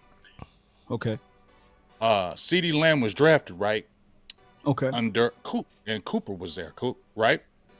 True. Cooper was the man. Cooper was juice. Oh, I don't know if my mic is acting up. Is my mic? Can y'all still hear me? No, we can hear you now. Okay, sorry. So I don't know if Amari Cooper was the guy for a CeeDee Lamb as far as the leadership capacity. Okay, I don't think he was the leader. You can have talent, but that don't mean you're a leader. And I just don't think Amari Cooper was that leader that CeeDee Lamb had to look. You remember how they said you have somebody to look up to when you come in the league? I don't know if he was that leader, because see, here's the thing: when CeeDee Lamb, who's been in this year 4, going into year 5, right? When I hear CeeDee Lamb, and I'm not hating on, I love how he took accountability. Understand, y'all? I love how he took accountability. But, bro, this is year 4. You don't know how you got to get out of your attitude and get the team rally? This is your year 4. This is year 4 for you. Right. And you're sitting there telling me, oh, I gotta, I can't be sulking on the sideline. Oh, man, come on, dog. Year 4, bro. Yeah. And you don't know how to get out of your attitude by now, dog. Yeah. But I saw that from Amari, too. And I feel like that correlated with CeeDee. Like, you saw that from him, too. And I just feel like I don't know if you had that real leader to guide you the way, because CeeDee, watch him in his games. I don't hate on CeeDee, like his talent or nothing, but let's keep it real, bro. Anytime something don't go his way, if you watch the game, he get mad as hell. Like he be throwing his arms, like he get mad. And it's just like, okay, you can get mad, but Dez would get mad and get on that sidelines and like, let's go. I ain't trying to do this no more. Let's go. He would get mad at himself, but then he would take it out and say, hey, man, we got to go. We got to pick it up. It's year 4, year 3 for y'all. Y'all still in that age where y'all and I get all of that, and you right on the money with that. But collectively, most wide receivers are kind of diva-ish, because we can correlate that to AJ Justin Brown. Jefferson we can correlate that to Justin Jefferson. We can also correlate that. Right. Look to Debo. Michael Irvin. Debo, Irv. So here's what I'm thinking though. Here's what I'm thinking. When I look at Debo Samuels, right? and he is one of their targets over there. They went and drafted a number 1 wide receiver, well, a first round wide receiver out of Brandon Ayuk, right? So that particular team can have 2 studs, but the Cowboys can't, because it just seems as if though even the Eagles can have 2 studs, but the Cowboys can't. It's always something that is always Cowboys versus Cowboys, right? Ooh. And if the Cowboys were smart and wise, they would figure it out and said, okay, yeah, although we drafted CeeDee Lamb to be our future number 1 guy, hey, we just going to make it a problem for the opposing teams to stay up all night to stop this. And what they did, if we ultimately look at that contract of what Michael Gallup got, it proves in theory and as well as factuals that the Cowboys paid Michael Gallup over paying Amari Cooper, which is crazy. And I look at it like this, man.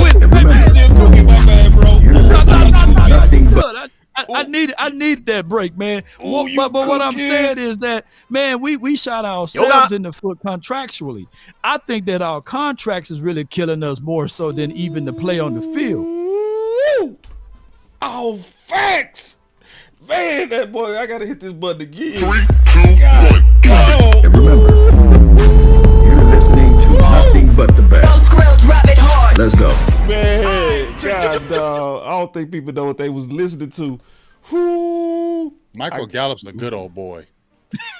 Hey, that's the truth. Let me tell you, he's a good old boy. Let me give you my take on it. To be all the way honest, when I look at these, because ain't this funny, man? Ain't this funny? I ain't hating on. No. Listen to me, B. Check this out. Ain't this funny? We had a game changer debate with these 2 boys, right? That's so funny, bro. Just now, this is my take on it. I think CeeDee Lamb actually learned what not to do from Amari. See, Amari, he didn't raise enough hell to me, to be honest. Like, he wasn't loud enough when he wasn't getting his targets. CeeDee Lamb, he learned when you the nice guy, you finish last. That's what he learned. So what happened early this season when CeeDee wasn't getting his targets? What he started doing?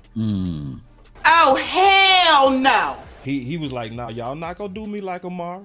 Y'all not gonna under-target me on the contract year. You ain't gonna do it. Fuck, nope. Because then he also said, when he was right there at passing Michael Irvin record, what'd he say? When they stopped targeting in the Miami game between quarter 2 and 3, he said something wrong. See, those words are specific. Something, y'all up to something. Yeah, I think he learned. That's my honest to God opinion, is I'm not gonna sit back quiet and get ran up out of here while y'all under target me.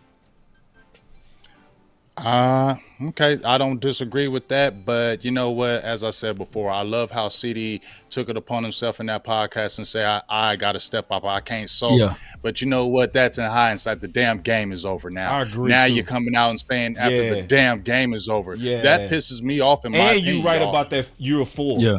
It's year 4. Yeah. You're right. It's you don't know how to get out of your attitude. You're the leader on the offense now. Amari Cooper's not there. You're the number 1 guy. You're supposed to be out there getting the team up. Michael Parsons, you're running your mouth, and I'm not hating. Understand how I'm coming. You out there chop, blah, blah, blah, blah, blah, blah. You talking on every podcast. You talking everywhere. How come you ain't never talking on that field when we getting our ass kicked? Ooh.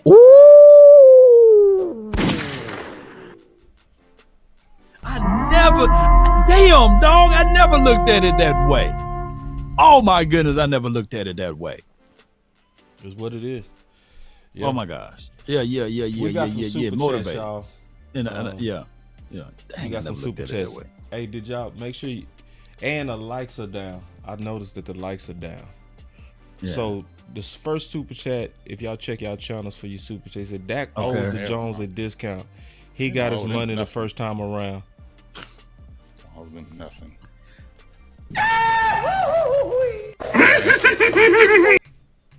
Man. Why would Dak do that? Like, why would that give Stephen Jones a discount for him not to spend it? What if I told you? What if I told you? Why? Let me pull this up. I just got to pull this up one more time to explain to folks, man. And I don't think I did it to the audience here, man. So I know we about to wrap it up and everything, but let me just pull this up, man, one time. Yeah, take your time. And I want people to just understand that, how all of this stuff absolutely works, and not go off of their feelings about this and just understand the contract aspect of it. Yeah. Okay. All right. So I got a Sharpie here. In 2021, Dak Prescott accounted for $17 million. Is that a big expenditure or low expenditure for a player? Percentage of the cap low. Yeah. That's low. And then in 2022, $19 million. That's what he counted against the cap. Percentage of the cap low. Yeah. Yes, a low percentage in 2026. But if everybody just really do their homework and they look at what Dak Prescott really accounted for since he's been here in the Cowboys land. Exactly. He's not killing the Cowboys. In 2016, he counted $1 million against the cap, $941,000 against the cap.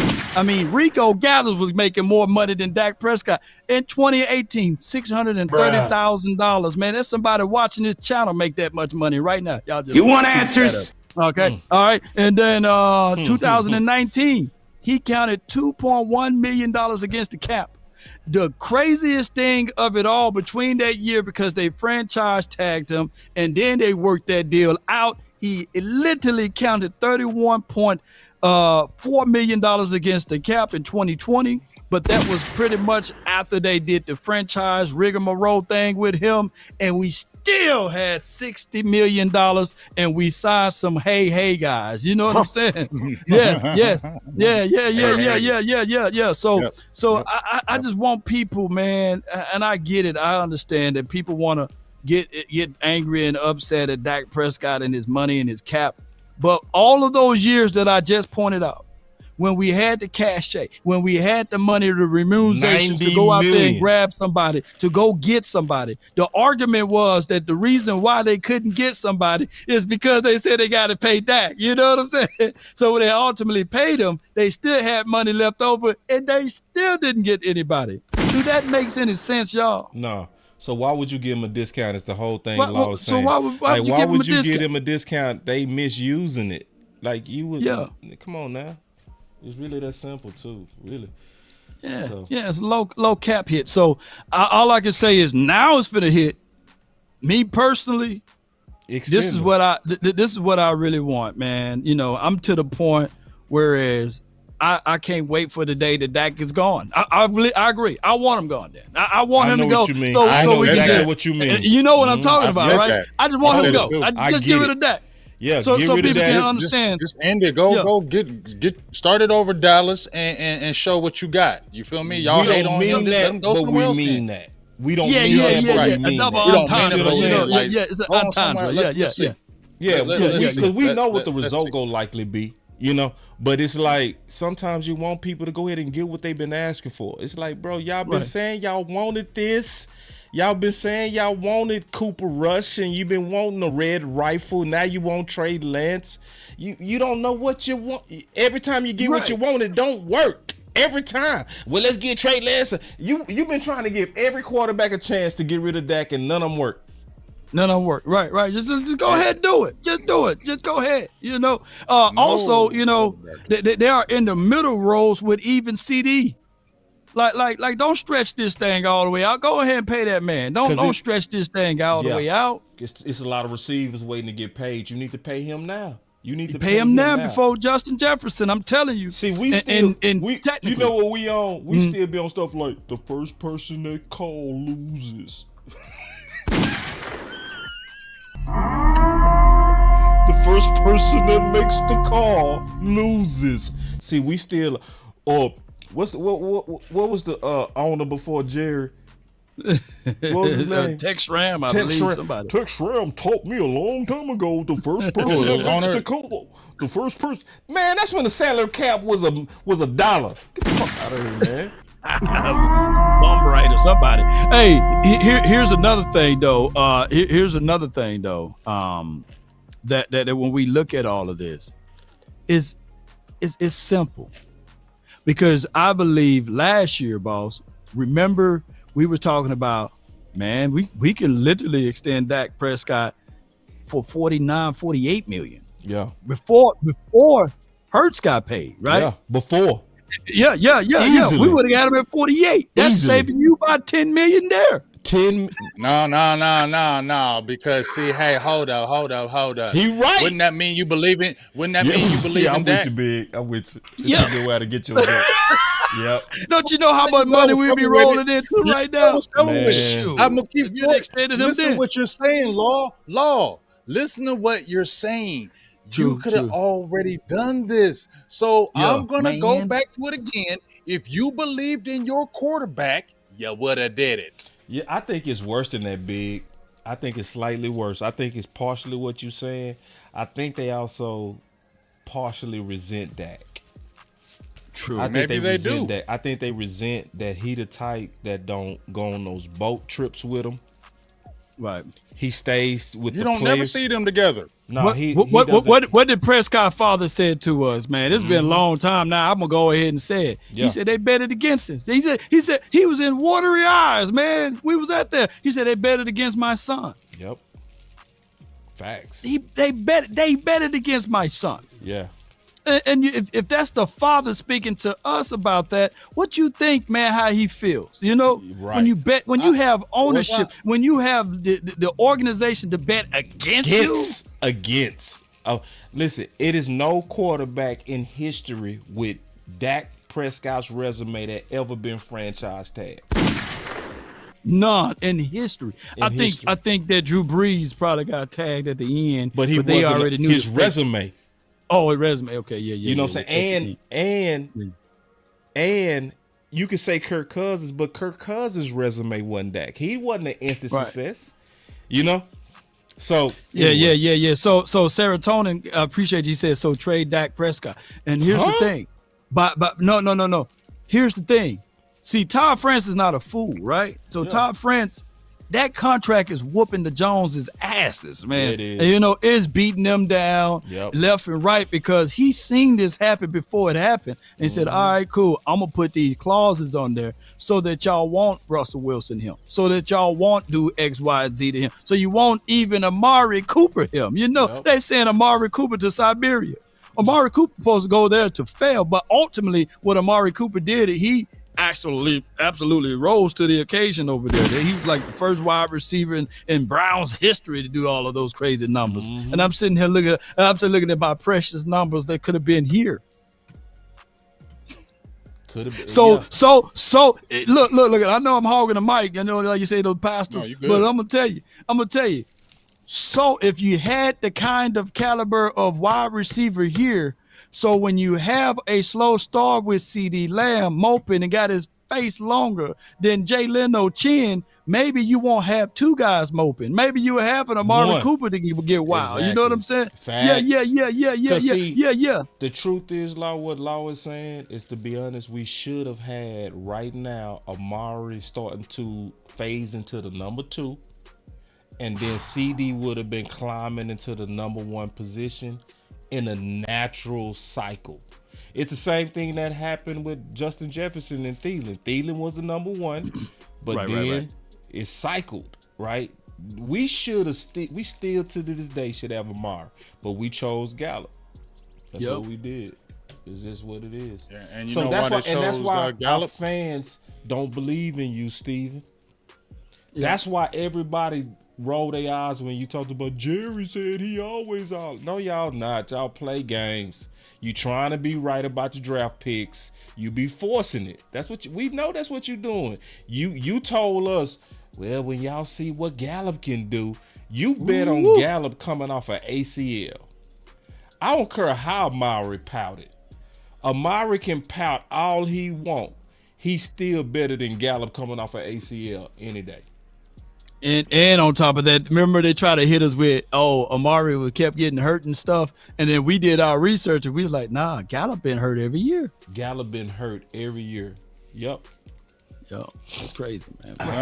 We knew they were going to sign him anyway when that game he got hurt. first thing I said was, "Yep, they signing him." Yep. Because remember, he was waiting to get his deal because he was in it. As soon as I seen him hold that knee, I said, "Oh yeah, they definitely signed him now. He got an injury, so they're going to put priority on signing him now because now they can fleece him, now they can underpay him, and now they don't have to pay him no kind of big money and get away with it." Remember when we had Barry Church on here, and remember what Barry Church said they did to Barry Church. Y'all remember what he said they Cowboys did to him? Yep. But to be real, man, Gallup got a real nice contract though, bro. I mean, He did for being injured, for coming off an injury. Yeah. But I just feel like another reason why Law that he gets the contract is because, I'm not saying he. I don't know. He a son. I feel like he kisses the 5 years, 60 million. 5 years, 60 million. I feel like he kisses the ring, in my opinion. And people who kiss the ring, it's just like at a job, y'all.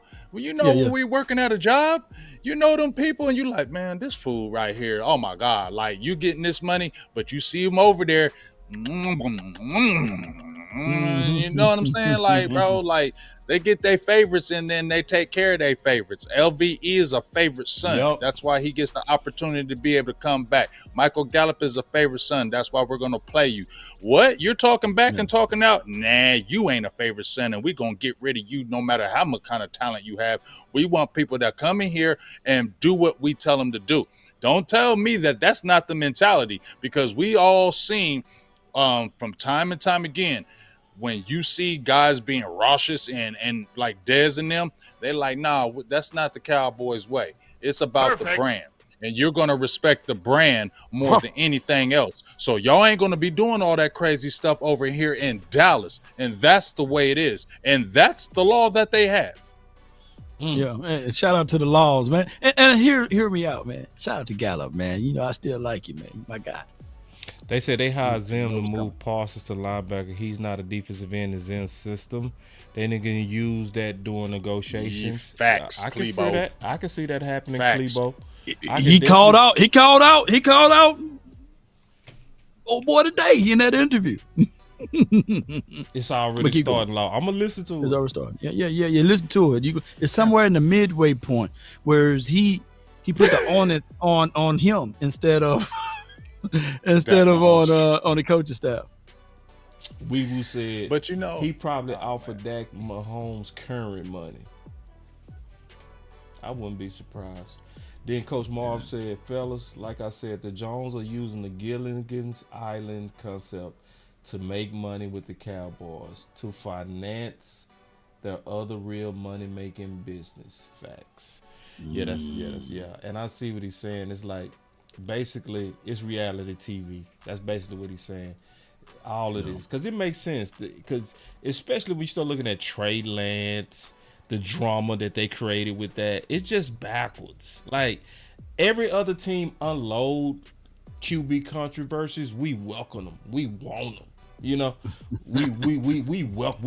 it. Yeah, give us more. Give us more. Drama. Yeah. I can see the Gilligan's Island. He said this fan base is on the fringe. Steven says, F us. Right. Yeah. True. We on the fringe, bro. And I don't think he reading it. He said, they don't care about us. Stephen Jones don't care about us, bro. It. Yep. And Chris 214. He didn't admit to that. We ain't got no culture problem. We good over here. We good. We preach one position, he just gonna neglect another. Then he said Stephen Jones is goofy of the week. That's all my super chats. All right, I got some here. We got my guy Chris 214. Appreciate you, man, for your support. He says, I really appreciate you guys for your work. We really appreciate you for all that you do as well. We have Marcus W. Appreciate yes, Chris. Indeed. He says Stephen Catboy is a generational curse of epic proportions. Law. We need to pray this away. Laugh out loud. Yeah, man. Sometimes, you ain't lying. You ain't lying. God got to intervene on this. God is the God got to intervene on this. God got to intervene on this. You ain't lying, Marcus. Yes, indeed, man. And I say this too, man. you know, with Stephen Jones, man, when you have the silver spoon versus getting it out of the mud, you see things differently. Like he's probably like Donald Trump's son. You know, I don't know what he's doing. You know, he's probably like Joe Biden's son. You know what I'm saying? Or whoever rich or whoever knows who's been around in circles. He's those dudes, right? And you look at him. Sometimes looking at the interview, he look older than Jerry. You know what I'm saying? Like, God, dog, man, chill out, sit down somewhere, let somebody else run this, man, because he's running himself dead. All right, Conley Jones says, if we think the Jerry and Steven era is stressful, then wait till the Steven makes the decision when just it's Steven by himself. I think I ain't gonna say that out loud. But hey, man, I feel you though, bro. I feel you though, fam. And TC on the drum says, with the $5 support, man, we really appreciate you, fam. He says we should extend Law, Big Game James, and Boss. The final word, baby. Let's go, man. Let's go. Man, say, man, pay us, man. Pay us, man. Pay the more us, y'all yeah. Pay us, man. The louder we talk and the more independent we become. For real. You mean the signing Say that again, Law.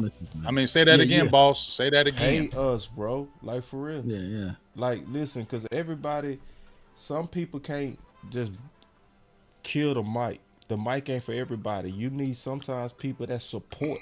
You know what I mean? For real. It's what it is. Yeah.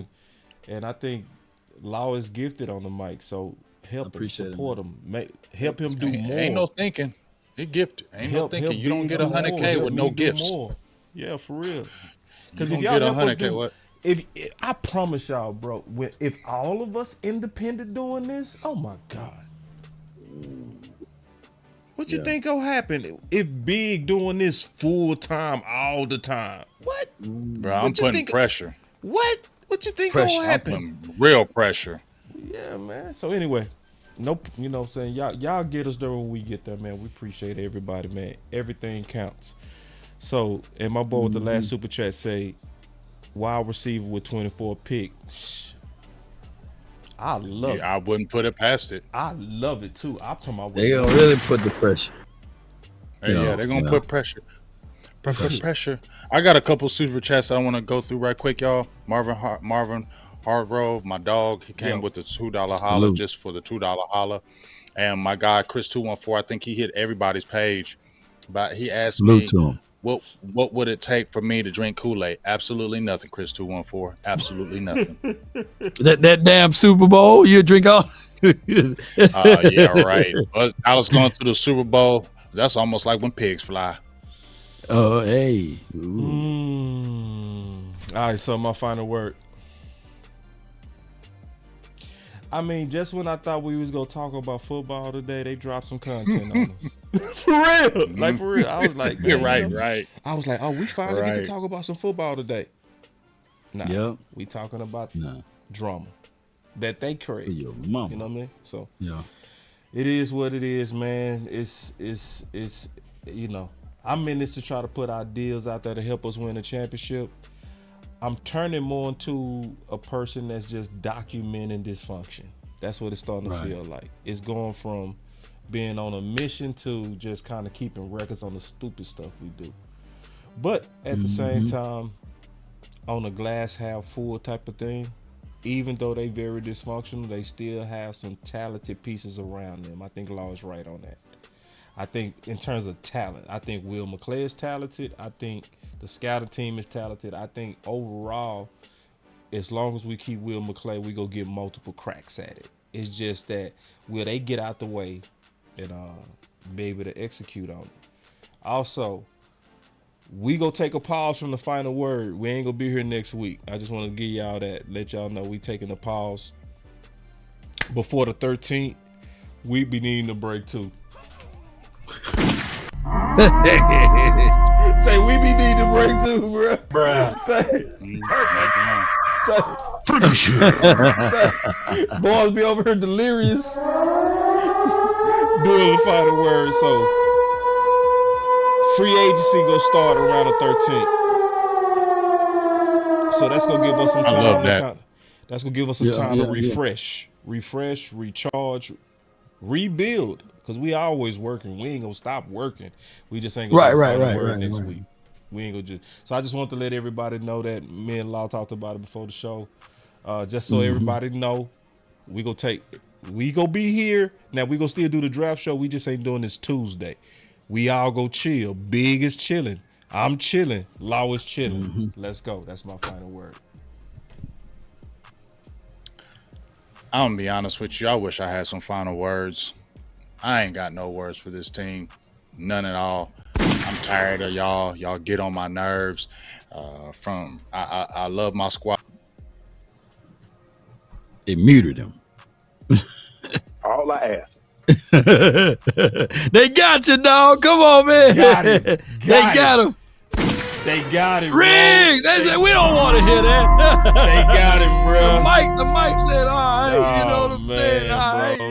Man, they done got the homie, bro. They done sniped him, bro. He was just finna give us that business too, bro. I was waiting on it. Yes, indeed. Did you hear this, Gill amongst us? But I would say this though, and the words of Big Game James, I get it. You know, my whole objective for this 2024 season is to just get him to hold the cup. And if he can just hold the cup, and then we'll work on him sipping just a little bit from the beautiful cup of the Dallas Cowboys, this really cold glass of Kool-Aid, and that will happen. We just gonna manifest it, man. I think that somehow, one way or another, man, this cup right there, he got a little teaspoon left, and we got barely none left in this. We're going to make Big Game James at least hold the cup, and it's going to happen, ladies and gentlemen. I just need for us to make one or two moves in the free agency, and before we get to the draft, I need for us to knock out this draft so we can go into this season, the 2024 season, with high hopes again and expectation. I'm going to still keep the hope over here. I'm going to keep fighting over here, boss. I know it's tough, man, but y'all write this down. HOPE. That stands for hope. Hold on, pain is ending. Come on, baby. Let's go. DC for life, not for short. Salute. 3, 2, 1. Drop it. And remember, I stand with you on you're listening to nothing but the best. Let's go. On that, I'm drinking the Kool-Aid, bro. Oh, you drinking? Come on with it. On what you just said, I'm drinking it. We always do good on getting talent. I'm going to drink that. Yeah. I'm with you. Yeah. The hope dealer. I see you be in the chat. They said the hope dealer. I'm trying to deal some hope, man. You know what I'm saying? You ain't tell no lie on that. We do good at getting talent. Yeah. You're right. Yeah. I just wanna run it up. Can we check or something? I've been really in the field, let up. Yeah. I've been really in the field, let her rush, I let her feel. Lately I just wanna run it up. Don't need no deals, I make the deal. Half a ticket to a meal. Lately I just wanna run it up. Yeah. Kinda check a song. Lately I just wanna run it up. Count that too, count it up. Yeah. Count it up. Lately I just wanna run it up. Need them ones, I need them fives, need them tens, I need that change. To the safe, got blues inside. Greens and pinks, it's all the same. I still save and roll my change. Take some losses when I play, charge it to the game. I'm with L, yeah, I'm with T Black, I'm with Reverend now. I'm with Bay, yeah, I'm with Jay, yeah, I'm with Chuck and now. Still the same, not switching sides, now it's about loyalty. You switch sides off for the bag, and that's worth more to me. I mix Nike with designer, I experiment. You just rock what's on the shelf and I'm not feeling it. Search for the one, but baby girl, it's nothing real as this. Can't trust a soul, I keep a hammer, call it too legit. I've been really in the field, let her rush, I let